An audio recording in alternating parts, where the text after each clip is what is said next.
Hai football lovers, kembali lagi dengan Soccer 11 News. Seperti biasa kami akan menyajikan informasi seputar dunia sepak bola spesial untuk Anda. Jurnalis Fabrizio Romano menjelaskan alasan transfer Memphis Depay ke Juventus gagal terlaksana. Dan itu bukan karena permintaan gaji yang berbeda.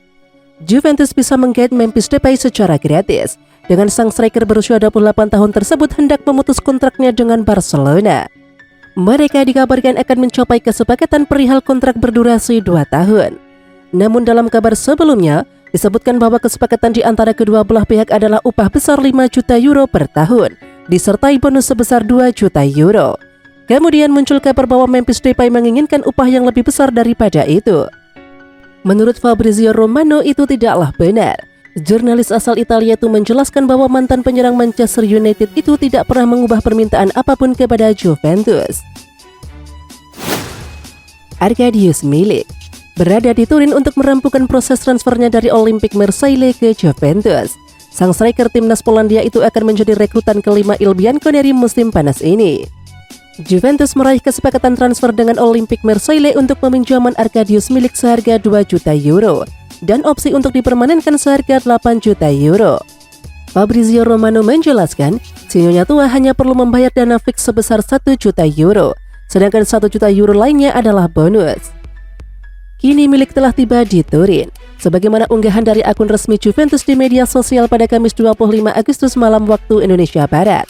Ex-striker Napoli tersebut akan melaksanakan tes medis untuk menyelesaikan transfernya ke Bianconeri. Juventus lekas mengejar Leandro Paredes dari Paris Saint-Germain ketika mengamankan tanda tangan Arkadiusz Milik yang sedang melaksanakan tes medisnya pada hari Kamis 25 Agustus ini. Arkadiusz Milik baru saja mendarat di Turin pada Kamis malam ini waktu Indonesia Barat dengan agenda melakukan tes medis untuk menyelesaikan proses transfernya dari Olympique Marseille. Namun upaya mereka di bursa transfer musim panas masih menyisakan satu tugas lagi. Leandro Paredes adalah buruan berikutnya. Juventus telah mengejar gelandang tim nasional Argentina ini selama beberapa pekan terakhir karena pelatih Massimiliano Allegri disebutkan sangat menginginkan jasanya. Kesepakatan personal sudah tercapai di antara Juventus dengan Paredes, namun belum ada kesepakatan perihal transfernya dengan PSG selaku klub pemilik.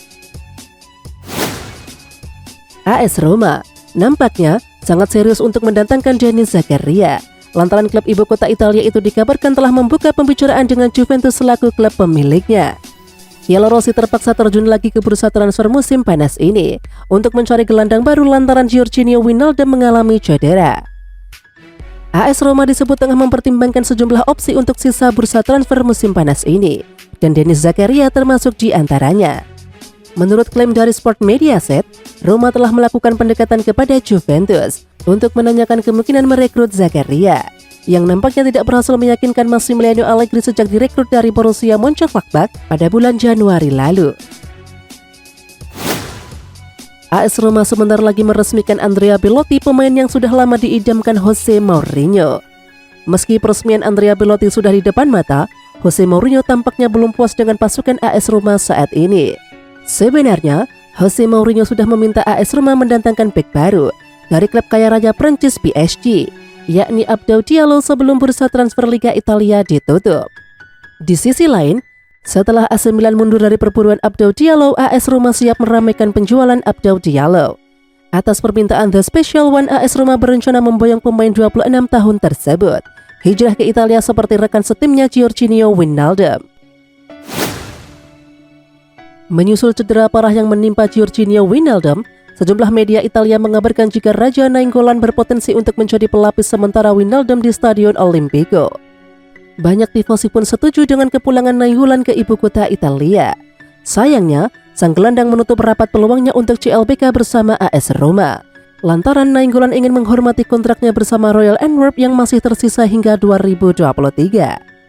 "Saya begitu mencintai kota Roma," kata Nainggolan kepada News on Level. "Saya memang melakukan kesalahan yang tidak bisa diubah," lanjut Nainggolan terkait keputusannya yang meninggalkan Roma ke Inter di tahun 2018. Giovanni Simon resmi menjadi penggawa anyar Il Partenopei musim panas ini setelah klub mendatangkannya dari Hellas Verona dengan status pinjaman. Putra Diego Simon itu akan dipinjamkan selama 1 musim. dan baru di musim panas 2023 besok statusnya akan diikat secara permanen. Dalam sesi pengenalannya sebagai pemain baru klub hari ini, penyerang 27 tahun itu mengungkapkan kebahagiaannya bisa pindah ke kota Naples. "Saya sangat senang bisa berada di sini," ucap Simon mengawali sesi tanya jawab dengan awak media. "Saya selalu menginginkan klub ini, apalagi jika tahu sejarah klub di mana banyak sekali pemain Argentina yang sukses membela klub ini di masa lalu." Jelang bentrokan antara Lazio versus Inter Milan, pelatih Bianco Celeste yakni Maurizio Sarri memuji Inter sebagai salah satu tim terkuat di Serie A saat ini. Lazio akan menjamu Inter Milan di Stadion Olimpico pada akhir pekan besok 27 Agustus dalam lanjutan pekan ketiga Serie A musim 2022-2023. Maurizio Sarri pun mengaku sudah menyiapkan timnya dengan sangat matang untuk menghadapi tim asuhan Simone Inzaghi. Di mata Sarri, Inter saat ini adalah salah satu tim terkuat di Liga Italia, dan Sarri meminta anak asuhnya untuk waspada betul dengan kekuatan Romelu Lukaku dan kawan-kawan. "Kami akan menghadapi salah satu tim terbaik di Serie A musim ini. Secara fisik mereka juga menjadi tim yang terkuat juga," ucap Sarri dalam sesi jumpa pers seperti mengutip dari Football Italia. Wakil Presiden Inter Milan Javier Zanetti meyakinkan skuad Inter Milan agar tak takut karena tergabung di grup neraka Liga Champions musim 2022-2023. Inter satu grup atau di grup C bersama dengan Bayern Munchen, Barcelona dan juga Victoria Pilsen. Zanetti mengakui grup C merupakan grup yang sangat sulit dan juga rumit, dengan dua tim yakni Munchen dan juga Barcelona cenderung tampil sangat baik di kompetisi ini. Namun Zanetti tak ingin rendah diri hanya karena keberadaan dua tim besar tersebut. Liga Champions adalah kompetisi tentang detail, melawan yang terbaik di dunia. Kami ada di sana, dan kami akan menyampaikan pendapat kami, ujar Zanetti dilansir dari Football Italia Jumat 26 Agustus 2022.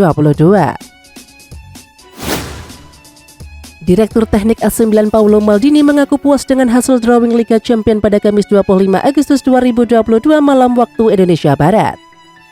Milan tergabung dengan Chelsea, RB Salzburg, dan Dinamo Zagreb di grup E. Maldini berharap timnya bisa mengatasi semua tim terutama Chelsea. Rossoneri adalah satu-satunya tim Italia yang menjadi unggulan teratas dalam undian tersebut berkat juara Serie A Liga Italia. "Ini adalah grup yang melihat kami sebagai unggulan teratas. Jadi di atas kertas mungkin tampak lebih sulit dibandingkan musim lalu," kata Maldini dikutip dari Football Italia Jumat 26 Agustus 2022. Undian grup Liga Champions UEFA 2022-2023 digelar di Istanbul, Turki pada Kamis 25 Agustus 2022, pukul 23.00 waktu Indonesia Barat sekarang. Hasil undian grup Liga Champions UEFA 2022-2023 dipastikan PSG dan Juventus menghuni grup H. Maka dapat diprediksikan PSG dan Juventus akan saling sikut dalam penyisihan grup Liga Champions UEFA 2022-2023. Diketahui, PSG merupakan tim dari pot 1, sedangkan Juventus merupakan tim dari pot 2. Pertarungan dua tim ini diprediksikan sebagai salah satu pertarungan paling bergengsi di Liga Champions UEFA 2022-2023. Pasalnya juara bertahan Liga Prancis akan berhadapan dengan raksasa Italia. Oke football lovers, jangan lupa subscribe, like, serta tulis kritik dan saran di kolom komentar agar channel ini semakin berkembang. Jangan lupa tungguin video selanjutnya di Soccer 11 News. Sampai jumpa.